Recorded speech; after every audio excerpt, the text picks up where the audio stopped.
Fabrício, vai ter um desafio interessante, que é defender a Companhia Docas, hein, Fabrício?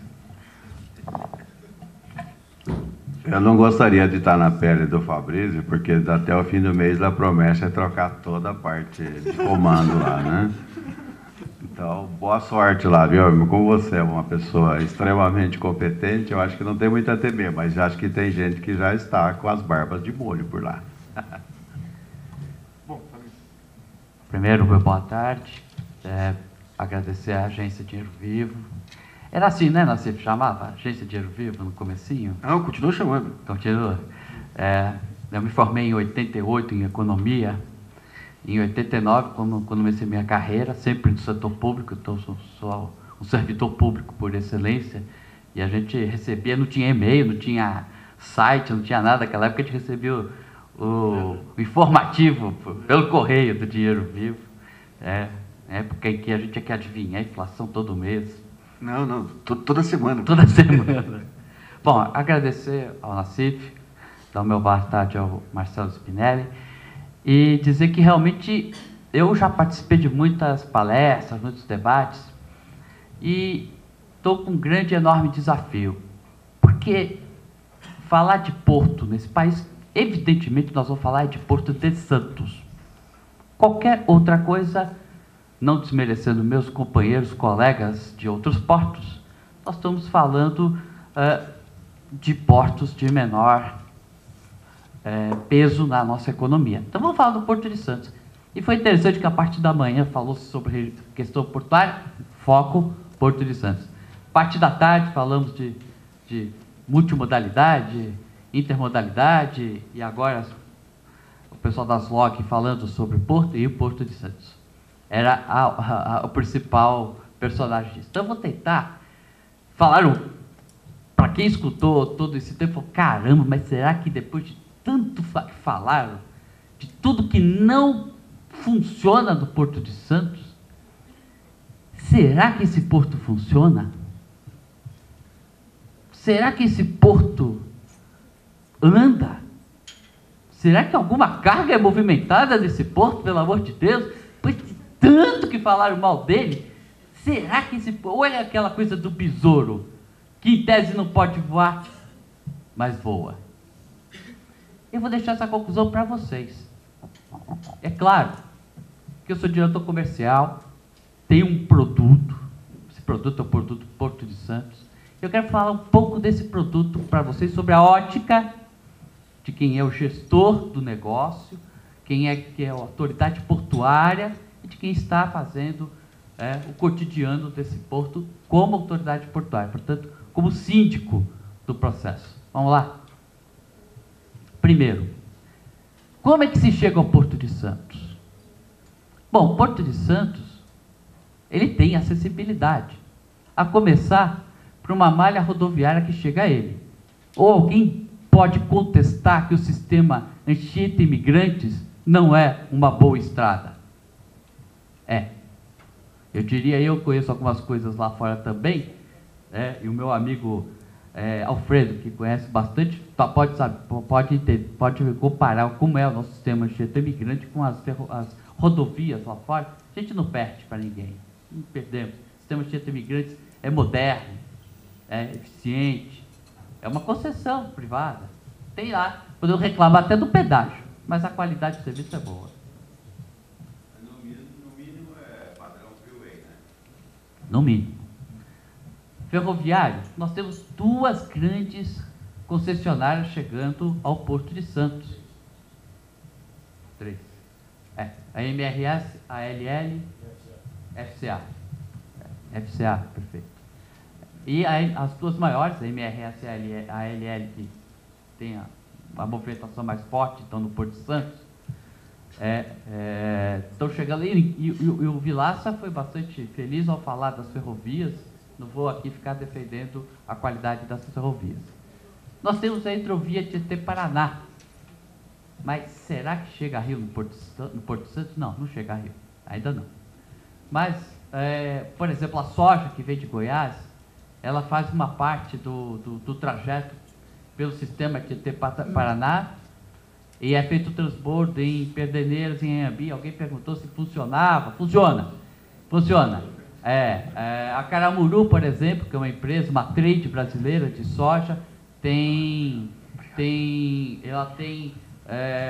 ela consegue fazer tanto por Pederneiras como por Anhembi o transbordo rodoviário e ferroviário. Então está funcionando sim, e chega essa soja ao Porto de Santos a um preço bem melhor pelo fato de ter usado boa parte desse trajeto por hidrovia.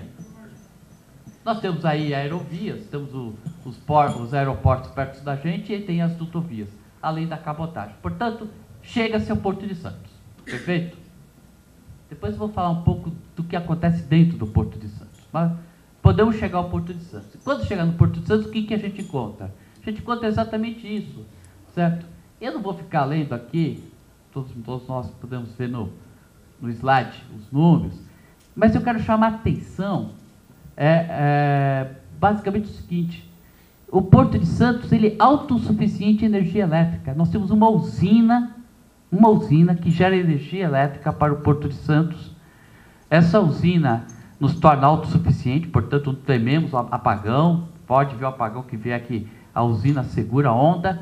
É uma usina que, olha que detalhe interessante, ela foi inaugurada no dia 10/10/1910. É a mesma usina, certo? Então mostra que em algum momento na história do Brasil nós tivemos planejamento de longuíssimo prazo, porque é uma usina que vai fazer 100 anos, e está funcionando, e está gerando energia para o Porto de Santos.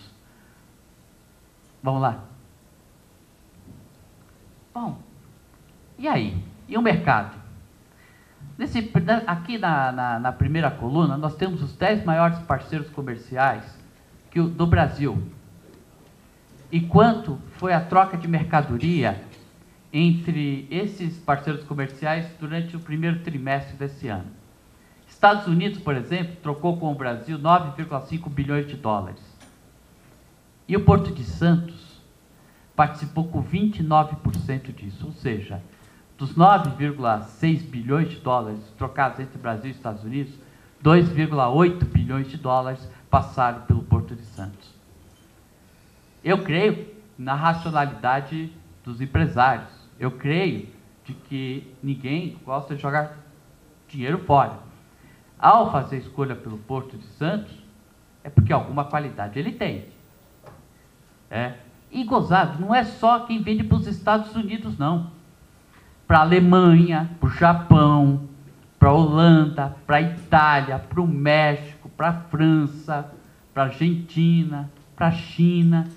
Vejam todos a participação de cada um, de quanto o Porto de Santos é responsável pela movimentação em bilhões de dólares de cada um desses parceiros. Ok? Vamos mais, tem mais. O Estado de São Paulo, esse dado já foi dado aqui anteriormente, mas eu vou fiz de forma sistemática. 57% de tudo que o Estado de São Paulo faz de comércio exterior, ou seja, de cada 100 dólares de importação e exportação do Estado de São Paulo, 57 passam pelo Porto de Santos. Isso seria natural pelo fato do Porto de Santos estar no Estado de São Paulo. Mas olha, Tocantins, vamos ver, 78% no primeiro trimestre de tudo que Tocantins fez de comércio exterior passou pelo Porto de Santos. 24% de Minas, Goiás, Mato Grosso do Sul. Ainda de quebra tem a Bolívia e o Paraguai que usa o Porto de Santos também, por não ter mar. E secundariamente nós temos a Bahia, Espírito Santo, Rio, Paraná, Santa Catarina e Rio Grande do Sul. Algodão da Bahia tem vindo para o Porto de Santos para exportação. Só para ter um exemplo de como é que a gente se relaciona com outros estados tão longe e tão perto. Então, eu falaria de que o Porto de Santos, ele não é Porto de Santos, ele não é o Porto de São Paulo, ele é o Porto do Brasil. Assim como Rotterdam é o porto da Europa, não é nem da Holanda. Assim como Los Angeles é o porto da costa oeste americana, nós temos o nosso hub. Isso é normal, na logística o mercado elege um Porto Hub. Assim, na Ásia, como é Singapura, Xangai, em Santos, e no Brasil nós temos o Porto de Santos, que tem 6 unidades da federação, que tem que precisa e necessita do Porto de Santos para fazer comércio internacional.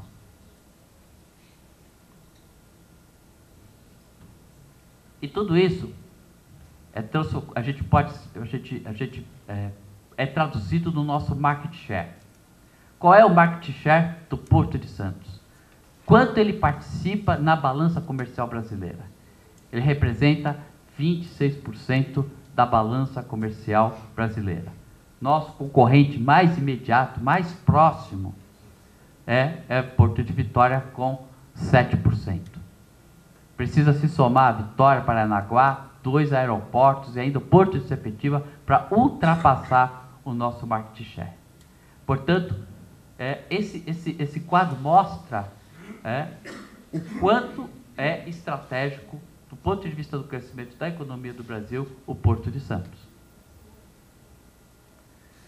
E esse crescimento não é só do ponto de vista do valor agregado, ou seja, do FOB, da balança comercial medida em bilhões de dólares.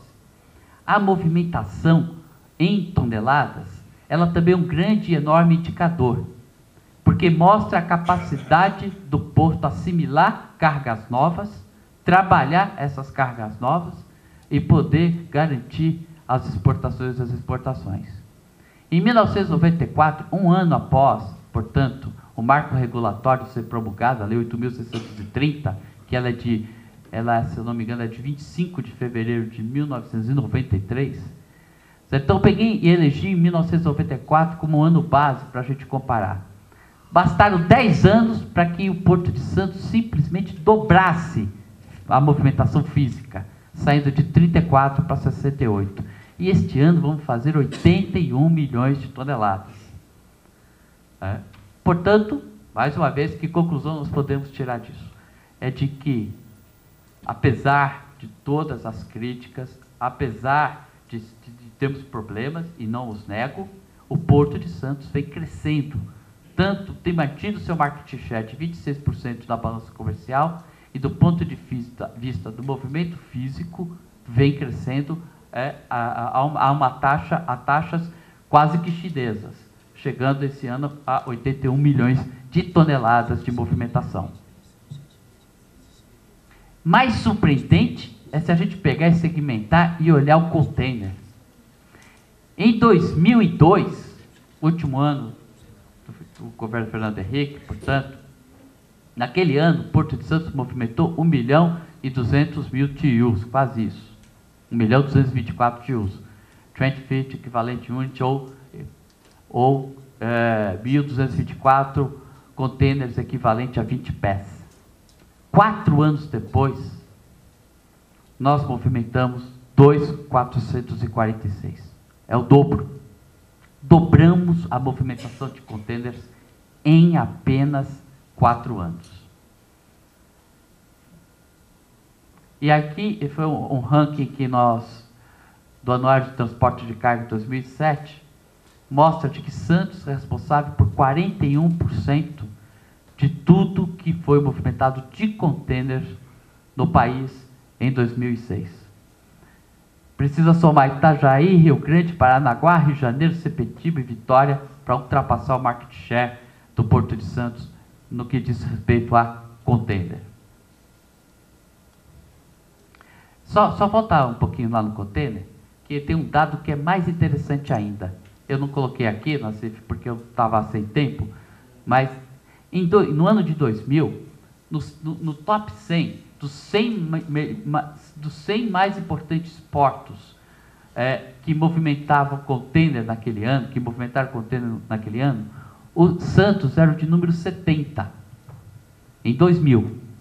Em 2005, que foi o último ranking que saiu, o Porto de Santos era o de número 39.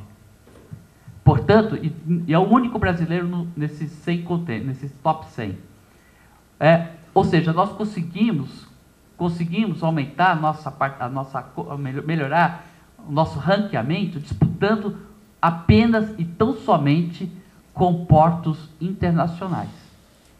Põe nessa lista Barcelona, põe nessa lista Marseille, põe nessa lista Le Havre. Todos ficaram ou abaixo ou muito próximo a Santos, em movimentação de contêiner. Nós crescemos, então, ao crescer a nível mundial, do número 70 para o número 39, é um crescimento real e disputando com o que é de melhor lá fora.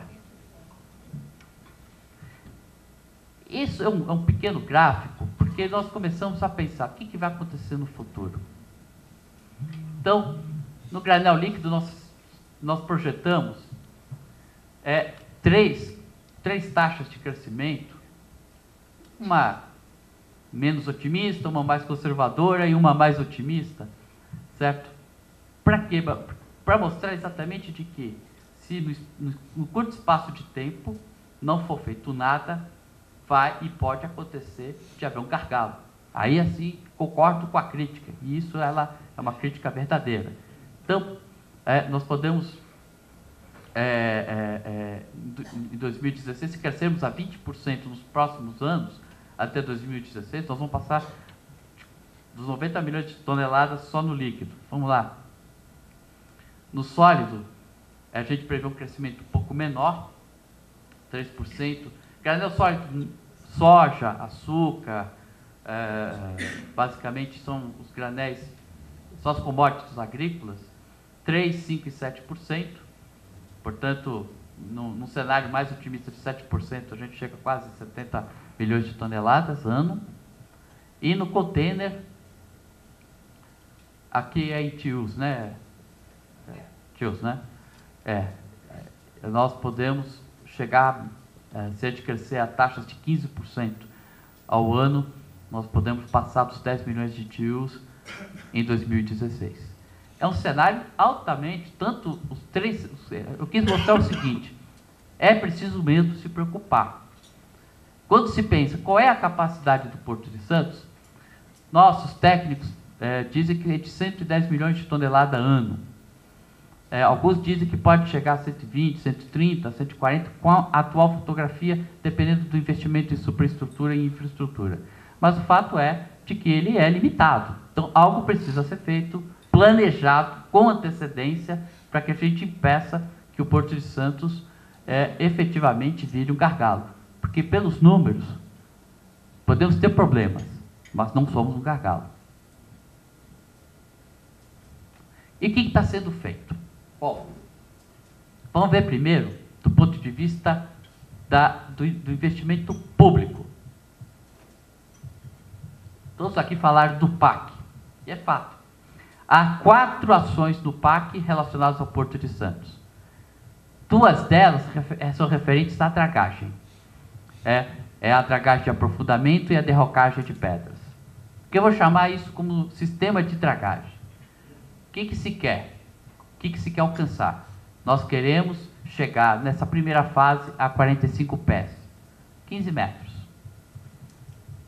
15 metros é a conta que nós fizemos para que a gente possa efetivamente receber todos os navios nos próximos, pelo menos 10 anos, sem causar nenhum tipo de gargalo. Seja ele para o granel líquido, seja ele para o granel sólido, seja ele para o container. Em que fase? Qual é o status dessa obra? Foi contratado em final de 2005, nós contratamos o Instituto Militar de Engenharia, o senhor deve conhecer, Centro de Excelência, através da sua fundação, a Ricardo Franco. O pessoal da Ricardo Franco está fazendo para nós o EIA-RIMA dessa obra. Então, desde janeiro do ano passado que eles começaram o EIA-RIMA dessa obra, e deve entregar agora no próximo setembro. Demorou porque realmente é um estuário, ele é um estuário que não é um estuário fácil, ele sofreu bastante com o polo petroquímico de Cubatão, jogou muita coisa nesse estuário, né? Ele acabou sendo contaminado em níveis diferentes de contaminação, e por conta disso, o órgão ambiental determinou uma série de estudos para que se tenha certeza que na dragagem de aprofundamento não ocorra nenhum impacto ambiental ou que ocorra só o impacto ambiental desejável na hora de se fazer essa dragagem. Se a RIMA deve ficar pronta em setembro. Em setembro nós devemos fazer a nossa audiência pública do EARIMA, entregar para o IBAMA, que deve fazer o processo de licenciamento da obra, que eu creio que seja rápido, né? Liberado o processo de licenciamento, nós estamos autorizados a fazer a licitação da obra, licitar e começar a obra propriamente dita. Tá? E aí inclui também a derrocagem de pedras. As outras duas ações previstas no PAC é perimetral margem direita, perimetral margem esquerda. Essas perimetrais, elas são fundamentais, porque se a gente tem condições de acessibilidade do ponto de vista da ferrovia, da rodovia, até a porta do porto, da porta do porto para dentro, a coisa complica. Ela complica porque a estrutura ou a infraestrutura existente é uma infraestrutura de 100 anos. O Porto de Santos tem 115 anos. Então, era muito comum, por exemplo, o vagão, o trem, parar ao lado do navio para fazer a carga e a descarga. Tempo não era problema naquela época. Hoje, tempo é problema. Então, acabou acontecendo de que há uma sobreposição da ferrovia com a rodovia dentro do Porto de Santos. Melhorou bastante, mas precisamos efetivamente segregar a ferrovia da rodovia. Para o nosso amigo Rodrigo nunca mais apresentar uma foto aquele tumulto, porque aquele tumulto foi um trem que descarrilou e fechou, aí era chuva, caminhão que parou, enfim, um inferno, que foi logo no começo da gestão nossa, em 2003. Fizemos várias obras, mas a obra necessária é a perimetral. Ela vai efetivamente segregar uma coisa da outra, inclusive eliminando passagem de nível, que é fundamental para que o caminhão e a ferrovia e o trem entrem mais rápido e saiam mais rápido. É mais complicado na margem esquerda, na margem direita do que na margem esquerda. Qual é o status dessas duas obras? Margem direita, a obra já começou. Quem está fazendo essa obra, quem ganhou a licitação foi a OAS, já tem 3 meses de obra e a previsão é que em setembro do ano que vem essa obra seja entregue. Portanto, já estamos realizando a obra. Na margem esquerda, estamos acabando e ultimando o licenciamento ambiental dessa obra. É um licenciamento ambiental que ele não chega a ser um EARIMA, mas é um estudo ambiental menos rigoroso, mais fácil de ser feito. Nós estamos ultimando mesmo, mais 2 semanas, o relatório final da empresa contratada deve estar pronto para que a gente possa encaminhar para o IBAMA.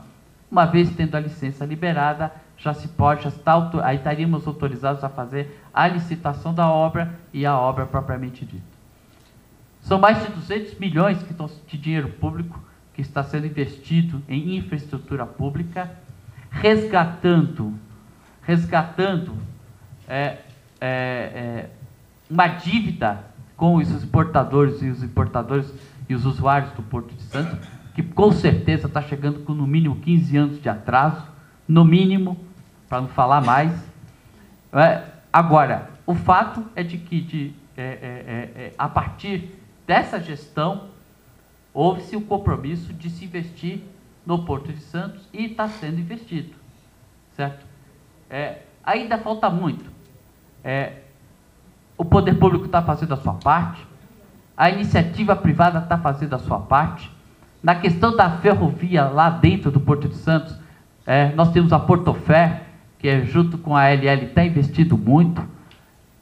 Por quê? Porque para evitar, por exemplo, só em janeiro desse ano, nós tivemos um número absurdo de descarrilamento, 100 em um único mês.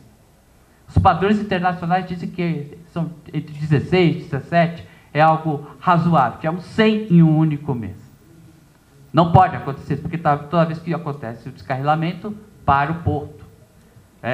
A culpa é da iniciativa privada? Não, está investindo, está correndo, está evitando, poderia até ser pior, mas todos estão fazendo um investimento em infraestrutura e superestrutura. A parte dos terminais privados, eu vou pegar os terminais de container na CIF. Nós temos hoje 18 portainers sendo usados no Porto de Santos. Cada portainer desse custa, em média, 7 milhões de dólares. O Porto de Santos tem 18 funcionando. 7 na Libra, 11 na Santos Brasil.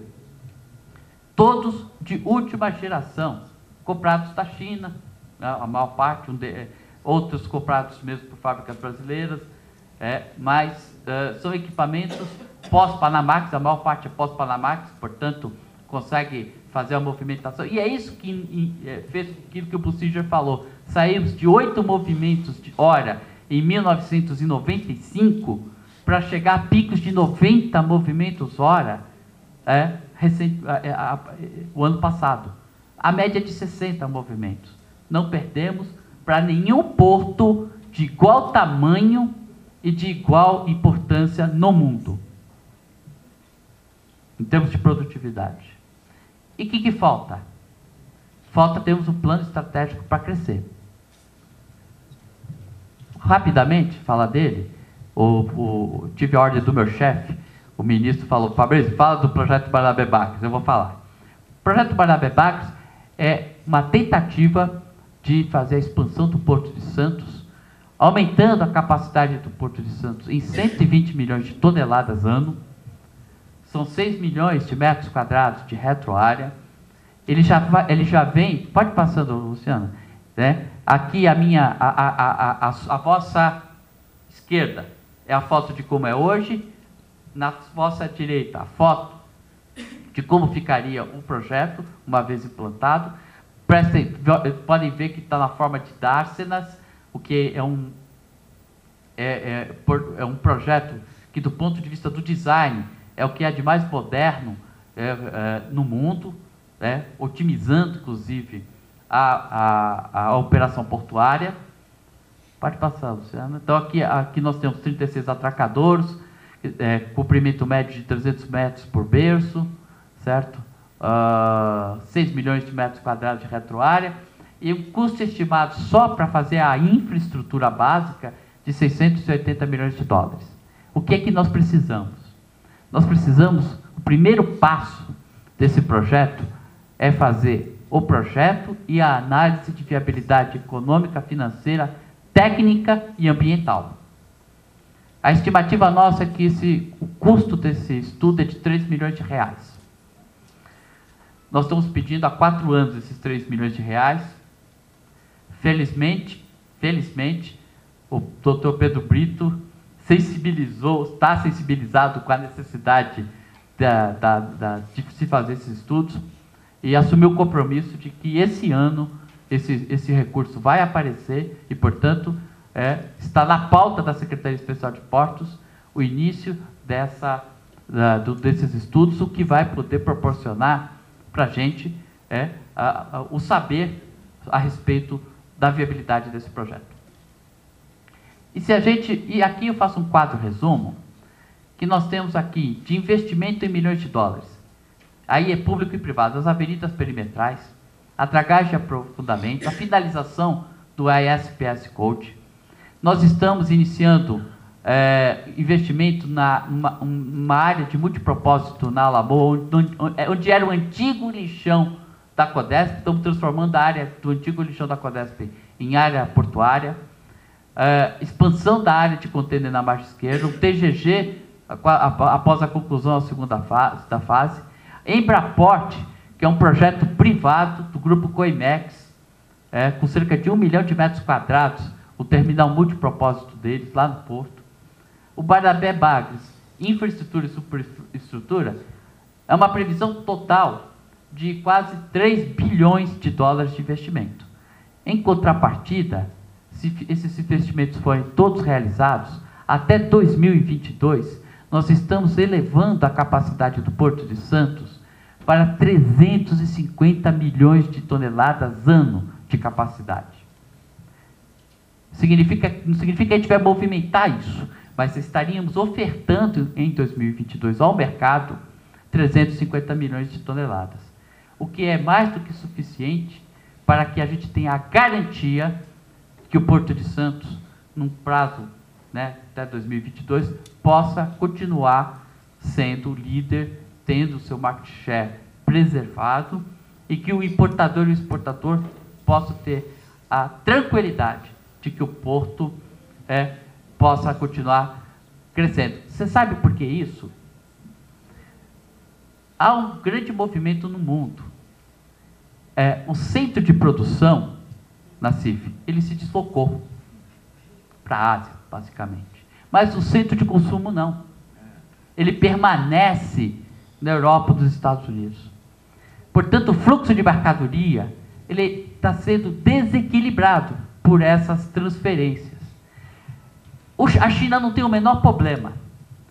Quando tem que construir um porto, eles não têm lei ambiental, não tem Ministério Público, não tem que fazer a rima, não tem que dar satisfação à sociedade, não tem ninguém batendo panela, dizendo aqui na minha cidade não vai ter porto.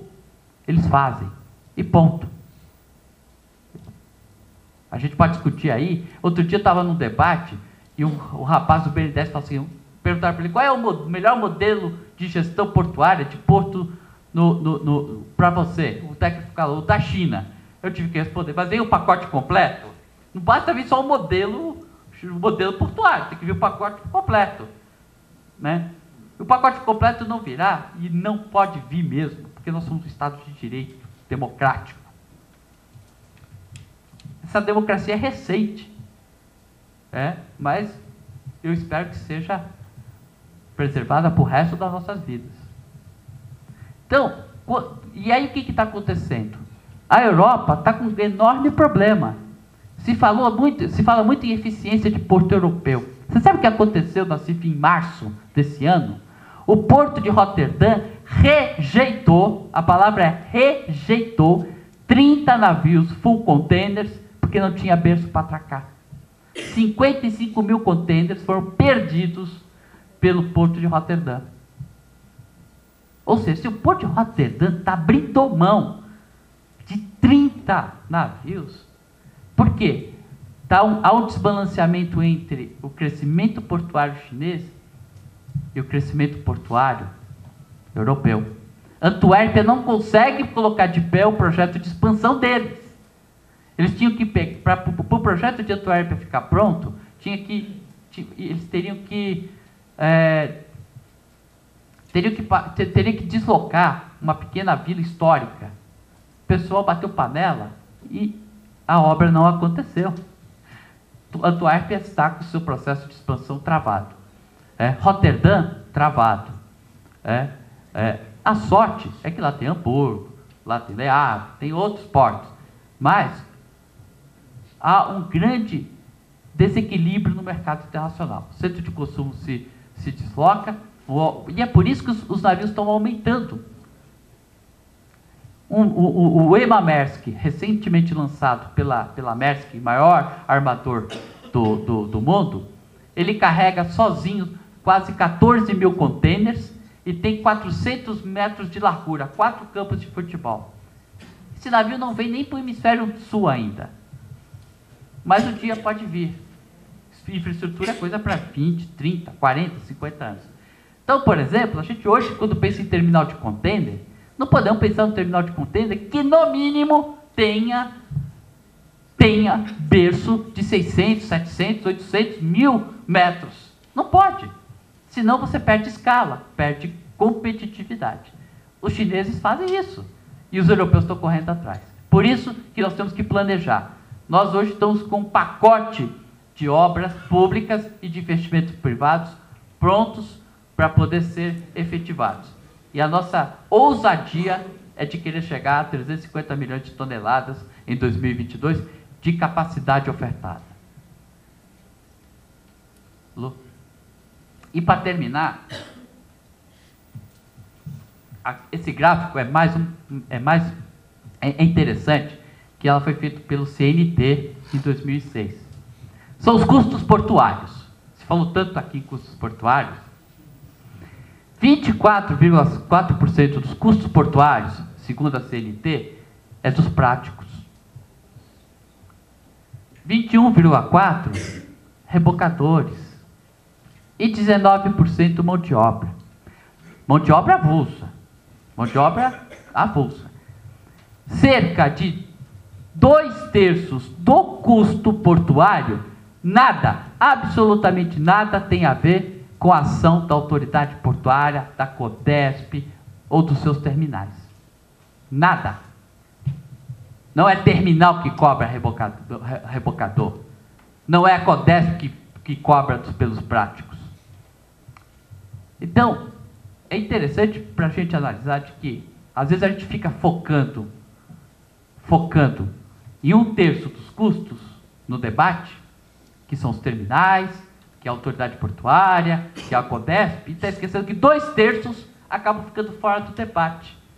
Cadê os práticos para explicar por que eles representam 24,4% de um custo portuário? E quem é armador sabe quanto custa isso, porque isso acaba repassado para frete, que acaba repassado para o produto. Nós que operamos no porto, nós sabemos quanto custa, quanto dói um prático lá em Santos. Então, é importante que quem fez essa pesquisa foi a CNT, portanto, né, totalmente isenta, para que a gente possa refletir, né, com relação ao futuro dos portos, principalmente quando se fala de eficiência e baixa de custo.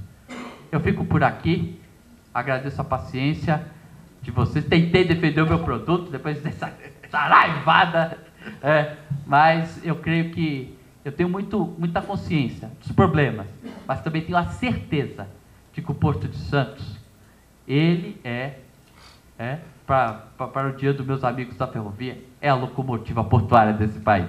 Obrigado.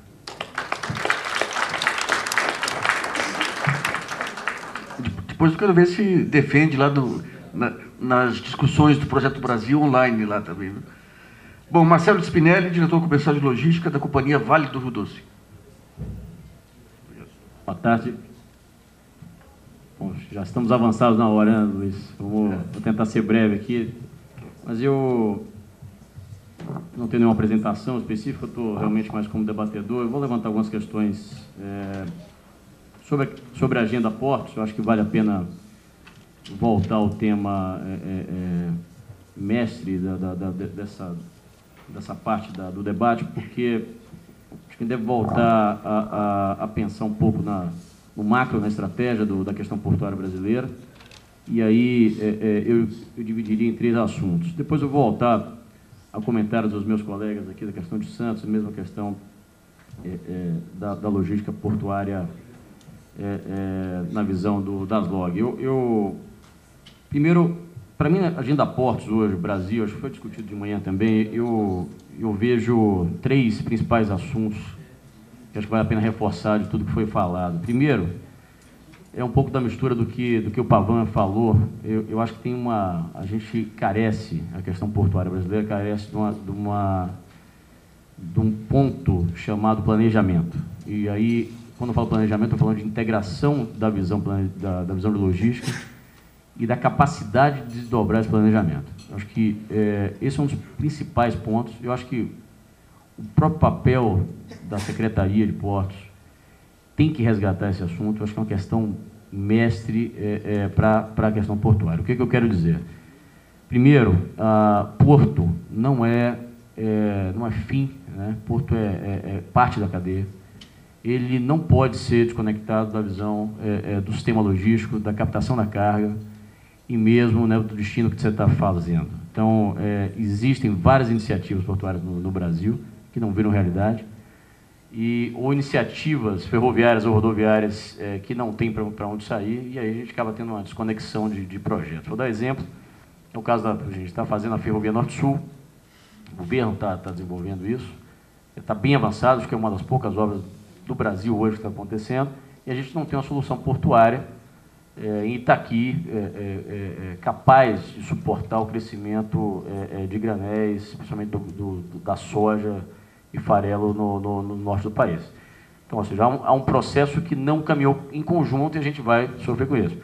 A gente pode ter casos Também, exemplo que eu vivi em Vitória, a gente tem um porto, aí Vale do Rio Doce como administradora, né, como concessionária, como se fosse aqui também em Santos, em que a gente tem capacidade portuária, você tem investimentos, e Santos também vale isso, privados, em capacidade de movimentação de berço. Santos talvez você tenha um acesso rodoviário, mas você não tem calado para suportar um navio maior que pode trazer aumento de capacidade. Ou seja, a visão integrada do sistema é um problema, ou seja, os projetos não andam juntos. Existem grandes iniciativas, há avanço nisso, acho que o Pavan demonstrou claramente uma visão, e foi comentado por alguém também sobre a visão, não trazer a visão estadualizada, a visão competitiva do Estado, mas a visão integrada do sistema. Então, existem avanços, e isso é fato, né? Sejam iniciativas interestaduais ou até iniciativas do próprio governo federal. Ok, avançamos nisso, mas aí a gente dá o segundo passo e, de novo, é um problema. Então, a gente tem um problema de síndrome do PowerPoint. A gente tem N projetos que ficam na visão, né, eu diria, de conceitual e com pouca engenharia. A gente não tem projeto de fato. A gente fala do projeto Barnabé Bagres, eu vejo o sofrimento do meu colega portuário, que é de fato, e aí não é culpa da CODESP, você vê de fato, a estrutura não faz acontecer um sonho, você tem que virar projeto, tem que virar engenharia, você tem que fazer virar realidade. Então, há uma desconexão entre o sonho e aquilo que tem que virar realidade, você tem que transformar isso em projeto. Então, esse processo de planejar integradamente, transformar isso em detalhe, virar engenharia, e a partir de engenharia você captar, e aí, minha amiga do fator, não existe falta de dinheiro no país hoje para investir. Então, o Luiz, economista, sabe disso, fundos de investimento, de infraestrutura, cheio de dinheiro, não sabe o que fazer, disputando uma série de ativos que já existem, os novos ativos não acontecem por esse processo de desdobrar. Isso é uma atividade que, boa parte, ela depende de um desenvolvimento de governo, e aí há o problema, de fato, uma espécie de uma falta de coordenação entre visão estadual, federal, e a iniciativa privada acaba tentando tapar esses buracos de alguma maneira e fazendo acontecer isso. Acho que o segundo ponto da agenda, portos, que eu acho que é fundamental, acho que é uma visão mais tática, que é a questão portuária de curto prazo, de médio prazo. E aí a questão de gestão. A questão que se fala muito com o Companhia-Docs, vamos municipalizar, estadualizar, federalizar, eu não entro nessa questão, acho que o ponto não está aí. A questão administrativa brasileira pública, e novamente, eu convivi muito com o pessoal lá em Vitória, a questão novamente da CODESA, né, o primo da CODESP, e eu vejo também na CODESP, eu tive contato muito com vocês, é a questão do administrador público, ele não consegue administrar. Tem um problema sério, não é porque os profissionais são ruins. Você viu aqui o Fabrício falando com toda a propriedade sobre a atividade portuária. É difícil ser administrador, é difícil executar. A gente já falou de várias entidades aqui que perturbam o bom andamento do negócio, mas também o administrador público ele é estimulado a não tomar risco. É melhor não fazer, porque se ele fizer, o TCU pendura ele é estimulado a não fazer. Nossa administração pública é estimulada a não fazer. E aí, não tem como executar, não tem como dar velocidade, não tem como atender. É uma visão extremamente complicada. E aí, como é que a gente faz? Tenta tirar aquilo que é crítico. Na questão da dragagem, vou dar um outro exemplo disso. Eu acho que também acaba sendo aqui. Eu vou trazer Vitória de novo, porque eu sofri muito. Então, eu saí do Porto agora há pouco tempo de lá. Vou até parar de falar de Porto, porque me dá agonia. Porque há 5 anos que eu estou brincando com o assunto de Porto lá no Espírito Santo, existia uma dragagem para ser feita lá, para levar 12,5 metros. É um caso. Dragagem, o Porto hoje tem um calado, Porto público, né? Tem um calado de 10,67 metros. É um projeto antigo, uma dragagem que começou em 2002, ela parou no meio, não terminou. Até 2006, ela retomou em 2006, com um projeto defasado, e a gente, como Porto lá também, com a concessão que é o TVV, falamos com a Companhia-Docas, não dá, isso aqui já é ultrapassado do que eu preciso, vamos levar isso aqui para mais, vamos refazer o projeto. A gente, a Vale do Rio Doce investiu, pagou o projeto, pagou a dragagem complementar, porque porque a Companhia Docas não poderia voltar no projeto original. Se voltasse, teria que licitar o projeto, refazer o projeto, e aí esquece, não faz. Nós fizemos a dragagem complementar, fizemos um projeto, e a dragagem não acabou até hoje. Eu em prescrição ainda 10,7. Nós gastamos R$2 milhões, dinheiro na nossa companhia, para o berço público, para a dragagem pública, a iniciativa totalmente. Aqui em Santos poderia ser feito isso também. Se você trouxer todos os terminais privados, você colocaria o dinheiro. Não pode colocar, né? Isso é uma atribuição da atividade pública. E não saiu a dragagem. Então, essa... E aí, é culpa do administrador? Não, pô. É também o contrato que o cara faz com a empresa de dragagem, foi por metro cúbico, e aí o cara não pode, acabou. Enfim, são uma série de amarras complicadas que acabam não acontecendo. Então, acho que a questão é uma questão importante, tem que ser discutida de como se fazer a administração portuária, e essa é uma administração portuária de curto prazo, do dia a dia, de liberar as iniciativas privadas, mesmo as iniciativas públicas, mas nos pontos principais que elas andem mais amarradas.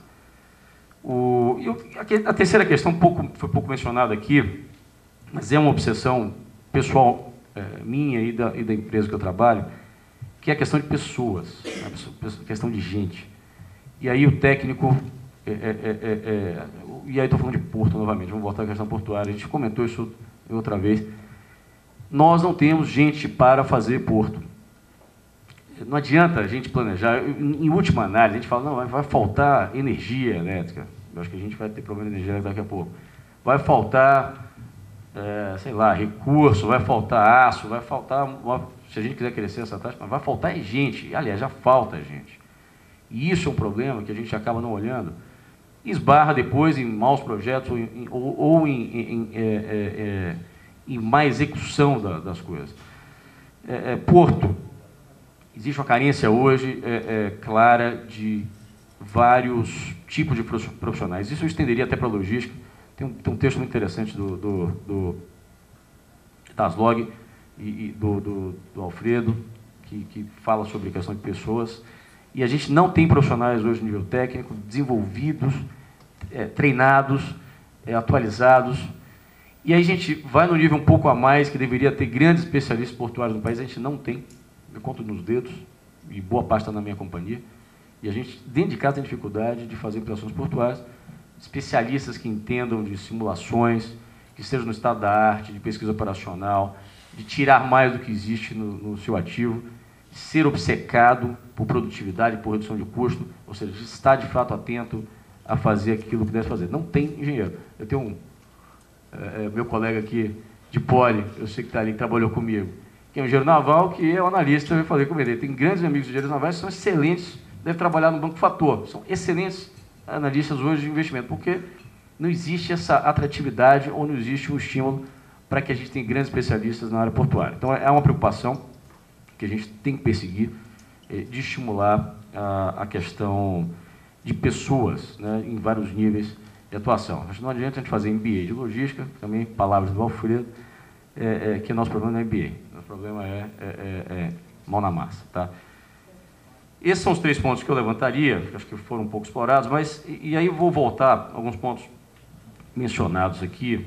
O Fabrício comentou, Santos, de fato, é a locomotiva portuária do Brasil, e eu queria pôr vírgula, em container, e eu acho que aí há uma questão clara, né, que Porto não anda, de novo, Porto é parte do processo logístico, e mais que o processo logístico está ligado ao processo de riqueza do país. E não há dúvida, né, que São Paulo é a grande riqueza, né, é a grande locomotiva da riqueza do país, e o container é o principal veículo para transportar o maior valor agregado, produto de maior valor agregado. Então, o balanço de carga que Santos propicia, é óbvio que acaba sendo, vai ser, e sempre não vai mudar essa lógica, que Santos vai ser a lógica. Quando eu falei da vírgula, eu estou falando porque o Porto do Arão exporta 100 bilhões de toneladas hoje de minério de ferro. O Porto de São Luís exporta 100 bilhões de toneladas de minério de ferro hoje. E indo ambos, ou principalmente Porto do Norte, a cerca de 300 milhões de toneladas, vai dobrar a capacidade em menos de 3 anos. Então, nós estamos falando que os maiores portos não estão hoje em Santos. O Porto do Tubarão hoje representa quase 20% da exportação de soja do país, né, passando por instalações da Vale do Rio Doce. E eu acredito que na questão de granéis, e aí a visão que eu acho que é interessante, né, eu não sou paulista, mas me considero, sou baiano de nascimento, mas vivi muito tempo aqui. Mas também, eu acho que andar um pouco pelo país abre um pouco a gente em termos de oportunidade, abre a cabeça um pouco em termos de oportunidade. E existe uma visão paulista, né, que é a única solução que é essa aqui. Eu não diria que é uma visão bairrista, mas é uma visão que sempre foi uma realidade. Mas, para granéis, eu não acredito que São Paulo é onde a gente vai crescer em granéis. Eu acredito que o Norte a gente vai crescer em granéis. E Norte-Sul é uma realidade, ela vai acontecer de qualquer maneira. Você não tem a menor dúvida que ela vai acontecer. O sistema Carajás está instalado. E Ponta da Madeira vai ser, e não tem a menor dúvida, um porto que em menos de 5 anos vai estar exportando algo em torno de 12 milhões, 15 milhões de toneladas de grão. Eu não tenho dúvida disso, isso é óbvio. Ao mesmo tempo que Sepetiba é uma fronteira ainda a ser explorada né, ainda bem que a gente está abrindo uma nova oportunidade de concessão. Em Itaguaí, coisa que a gente parou de fazer, né, o Brasil parou de licitar um período aí, praticamente cresceu em produtividade, uma nova fronteira também ainda a ser explorada. E o sistema Nordeste, eu acho que ainda há uma carência de infraestrutura muito grande, a Transnordestina ainda demora ainda a ser uma realidade, e a questão da riqueza também vai ser um problema da realidade. Então, a riqueza do Centro-Oeste hoje, você tem uma grande tendência de encontrar outras fronteiras. Então, essa visão é importante para o empresariado paulista, e eu tenho conversado muito sobre álcool, né, com muita gente, a pressão do álcool, né, de subir Goiás, da cana, e chegar até empreendimentos que estão chegando até Tocantins hoje, está forçando até a própria soja a assumir posições que assume hoje no Nordeste, no Mato Grosso, até em regiões bem centrais do país, a tomar posições de logística voltadas para outras áreas. Então, eu acho que eu queria deixar essa mensagem não tão paulistana, né, não tão paulista, aliás, sobre a fronteira de desenvolvimento que a gente vai ter no país, em termos principalmente de granéis, do agronegócio. No caso do container, eu acho que é incontestável, mas eu também acredito, eu acho que a gente tem grandes ativos hoje. Rio Grande é um grande ativo de container, a gente tem um grande ativo na área, hoje, em Sepetiba, a gente tem um grande ativo também em Suape. Então, são bons ativos, falta riqueza. Então, isso aí também não adianta. É o desenvolvimento do país que a gente vai ter que apostar para ter o crescimento. E eu queria falar mais 2 pontos também que foram discutidos. Sobre o mercado de capitais, moça da fatura, eu acho que a gente tem uma grande oportunidade de acelerar investimentos na área de logística. Existem várias iniciativas de capitalização hoje. A Login é uma iniciativa da Vale do Rio Doce, está hoje terminando, inclusive, o processo do book building. A gente deve abrir o capital, a gente vai começar a negociar na Bolsa quarta-feira que vem. É uma iniciativa de capitalização de um negócio voltado para container, na área de navegação de cabotagem, porto de container e transporte multimodal ferroviário e rodoviário. Então, essa é uma iniciativa, de fato, que está acontecendo alavancada pelo mercado de capitais. Assim como tem acontecido com todos, não diria, mas boa parte dos portos hoje, liderados por Santos Brasil, foi uma grande iniciativa e tem aí um belo capital para investir. O Wilson Sons, um processo um pouco diferente do que foi feito dessas outras iniciativas, porque é um repique de uma estrutura de capital que já existe externa no país, em Londres, mas de fato também é uma capitalização. E a gente deve enxergar isso como um objeto de busca de capital. O que falta de fato, né, se você quer fazer um lançamento primário, falta investir. Né? Então, não sei que seja um secundário, mas você primário tem que investir. Investir em quê? Em projetos. Investir em projetos, ou se você está dependendo de uma estrutura de planejamento federal, não tem projeto. Então, esse é o grande nó. né? Você ter capital, eu acho que não é o problema hoje. O problema é ter projeto, novamente, eu reforço. Agora, ter projetos isolados ou projetos de ampliação de capacidade de estruturas que já existem, eu acho que é muito fácil de ter e quem não está entrando nisso tem algum motivo muito especial para isso. Mas todo mundo está entrando nesse negócio, todo mundo está se capitalizando, está investindo, porque está acreditando, há um otimismo e nós estamos muito otimistas com isso. Para encerrar, Luiz, a questão da polêmica da ferrovia, aí, estava lá no fundo, ali estava gostando da briga, deu animada aí na hora, o pessoal estava com sono depois do almoço, né, Rodrigo? Estava aí, o Rodrigo está até vermelho até agora. Mas eu queria reforçar uma coisa, quando a gente anda na Bandeirantes, comentando, a gente vê, né, as coisas acontecerem, porque a gente é público, é laico, né, aquela coisa, eu diria, usual. A gente vê, ferrovia a gente não anda, né? Ferrovia, quem anda é carga, né? A gente não tem ferrovia de passageiros aqui e não existe, as concessões são de carga.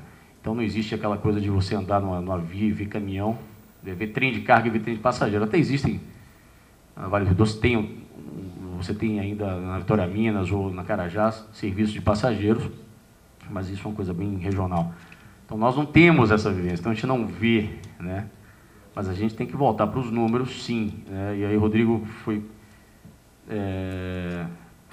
muito duro aí na resposta, e porque eu sou presidente da FCA, a Ferrovia Centro-Atlântico, eu corrigi aqui com o Fabrício, é a maior malha hoje arrendada do país, são 7 mil quilômetros de malha.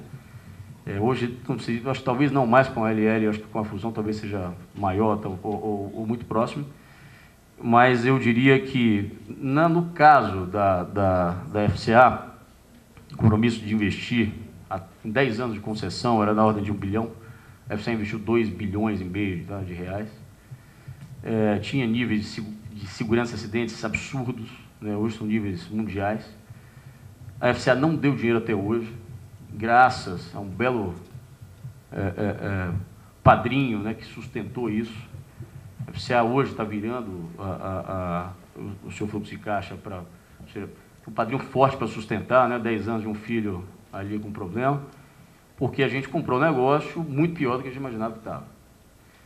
Então, o ativo hoje de ferrovia é um ativo que saiu de um estado de falência absurda e de fato, está se transformando em um grande ativo do Brasil. Eu diria também, né, que isso se reflete em produção, novamente, né, pela FCA hoje, passa por cerca de 5 milhões de toneladas de soja, crescendo ao ano 20%, 30%. O sistema hoje suporta crescimento de grandes empreendimentos como CBA aqui em São Paulo, ampliações previstas futura, grandes empreendimentos na área também de siderurgia correlatos. Você tem grandes empreendimentos na área química, enfim, são todos empreendimentos que são suportados por ferrovia hoje. Obviamente, quando você está falando de um sistema muito mais produtivo, como o sistema da própria Vale, que envolve Carajás, envolve a Vitória Minas, não preciso dizer que está toda a siderúrgica do Vale do Aço, do Vale do Rio Doce, está suportado no sistema ferroviário e suportado com muita produtividade e crescimento. Hoje, eu garanto para você que a Usiminas, Aço Minas, CST não sobrevivem sem a ferrovia e estão sendo muito bem atendidas no seu crescimento. Então, a atividade ferroviária é uma atividade muito séria no país hoje, tem suportado o crescimento, enfrentou um processo muito grande de recuperação. Você tem ideia, quando a gente pegou os ativos, não só a via permanente, né, o trilho muito ruim, nós encontramos 70% das locomotivas depredadas, em estados de falência, e fora as compras de locomotivas novas que foram aportadas em todas as ferrovias. O Rodrigo tem números de cabeça, ele pode reforçar depois, e fora a recuperação de mais de 50% dos nossos vagões estão todos depredados. Então, é um trabalho, um esforço, de fato, de nota de todas as companhias que estão aqui. Eu digo que a FCA, especificamente, é uma ferrovia que atende o sistema São Paulo, através você tem um corredor do centro-oeste, saindo de Goiás, vindo em Brasília, indo até Santos, acessando Santos. Não é hoje o grande esforço da FCA, o grande esforço da FCA, ele leva uma carga que vai até Vitória, no corredor também de centro-leste, já mencionado pelo Pavan, e suportando toda a riqueza aí, de escoamento desses estados, principalmente de Minas Gerais, e também do centro-oeste. E também ligando a Bahia. O grande crescimento da FCA vai ser na malha paulista, é onde a gente prevê, então eu não vou ter dúvida que o Fabrício não vai mais esquecer que a FCA faz parte do sistema São Paulo, porque ele vai sentir bastante, vai perceber muitos vagões aqui crescendo do lado de cá. Mas, de fato, a gente tem um nó ainda na Baixada, que não pode deixar de ser mencionado. Não é a agenda portos, mas é uma agenda ferroviária. Se eu falar de ferrovia aqui, vou ficar mais 1 hora. Certo, Luiz? Obrigado a todos. Fica aberto as perguntas. Deixa eu fazer uma perguntinha aqui. Depois em relação ao Porto Santos, hoje foi colocado de manhã também. Vocês têm que passar tudo por lei de licitação, Tribunal de Contas e tudo? Hoje, enquanto gestor público, estou numa empresa que é uma SA, portanto, tenho o Conselho Fiscal e o Conselho de Administração. Por ser uma empresa portuária, ainda tenho CAP, ANTAC e agora a Secretaria Especial de Porto. Por ser um gestor público, tem CGU, AGU, TCU, não esqueci ninguém. Eu sempre brinco, é muito cacique para pouco índio. Que a gente somos, nós temos, por ser portuário, tem a agência, o CAP, por ser uma SA, tem os conselhos, e por ser gestor público, tem todas as prerrogativas da administração pública. Sim, temos. Então, tudo é licitação, toda compra de serviço, toda compra de material, toda obra, tudo tem que 8.666. Os arrendas, só um detalhe, eu não sei se alguém fala assim, não tem arrendamento nos últimos anos, arrendamento portuário. E é fato. Porque, primeiro, hoje, para se fazer o arrendamento, há uma exigência de que a Codesp ou qualquer porto faça o seu estudo de viabilidade econômica financeira do arrendamento. É uma besteira, porque se existe alguém interessado, se alguém da iniciativa privada está interessado no arrendamento, ele já fez a sua conta. Se está interessado, se fez o pedido formal, já fez a sua conta, é porque tem viabilidade. O risco é dele, não é nosso. Mas, mesmo assim, é uma exigência. Para fazer esse estudo, tem que contratar, licitação. Aí licita, tal, papapá, contrato, tal, tá pronto? Tá pronto. Tem que ir para audiência pública, papapá. Tá pronto? Não. Aí você faz o edital, submete o edital. Para plantar aqui antes. Não, ainda não. Formula o edital, esse edital tem que ser aprovado pela diretoria executiva e pelo conselho de administração da empresa. Aprovou? Aprovou, vai para a ANTAC. Aí a ANTAC analisa, manda para o TCU. TCU analisa, volta para a ANTAC. E a ANTAC aprova. E aí, se não tiver algum problema, faltou algum documento, falta explicar. Então, aí volta. Até hoje, a gente já fez todo o movimento de ida. Ainda não chegou nada da volta. Não só o Porto de Santos, todos os portos. Porque aí volta aquele debate de hoje de manhã. Recentralizar o todo.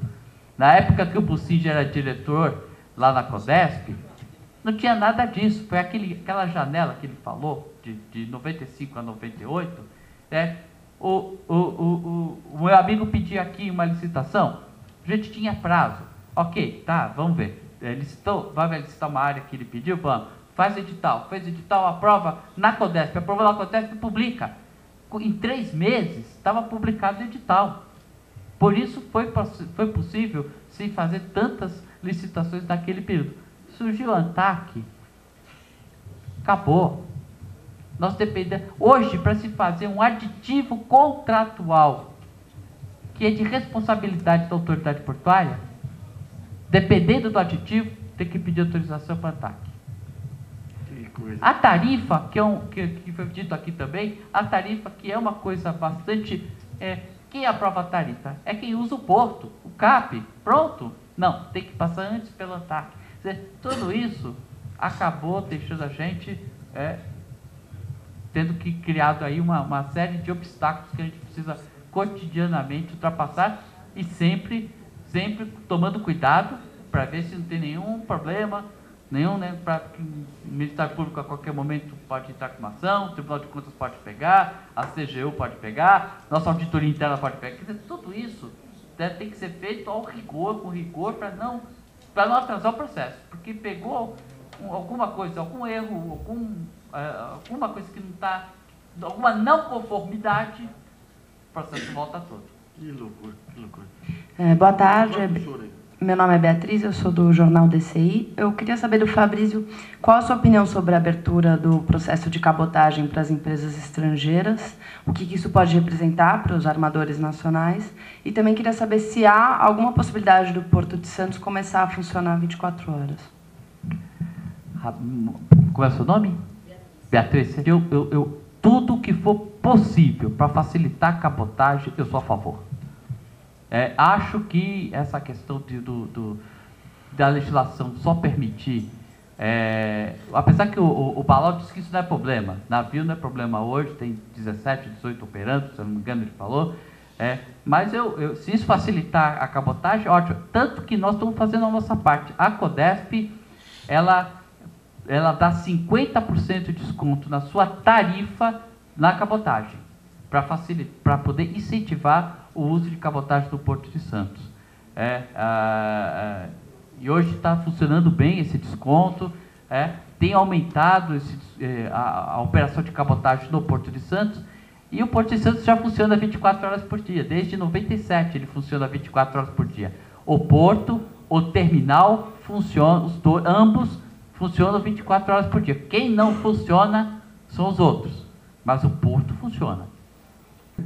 Por que a parcela dos custos atribuídas aos práticos é tão alta? E o que pode ser feito para limitar isso? E por que não se discute mais esse problema? Ele mostrou ali que é o ponto mais alto e a gente só passou de passagem por essa questão. Bom, na verdade, a ASLOG não se preocupa com os custos. Ela não tem informação de custos, embora participe. E muitas vezes nós temos um approach direto com a CNT. O que significa os custos? Nós nunca temos custos conhecidos. Ela analisa post-mortem. Não sabemos se é a 15ª ou a 20ª facada que matou. Sabemos que morreu alguém. O que nós estamos tentando fazer? Nós estamos criando uma Escola Nacional de Logística, a ENASLOG, para formar pessoas, como observou bem o Spinelli, que nós temos bons MBAs, ótimas escolas que tem alunos que possam pagar R$ 1.000, R$ 1.200, R$ 1.800 por mês para 2 aulas por semana, por 18 meses.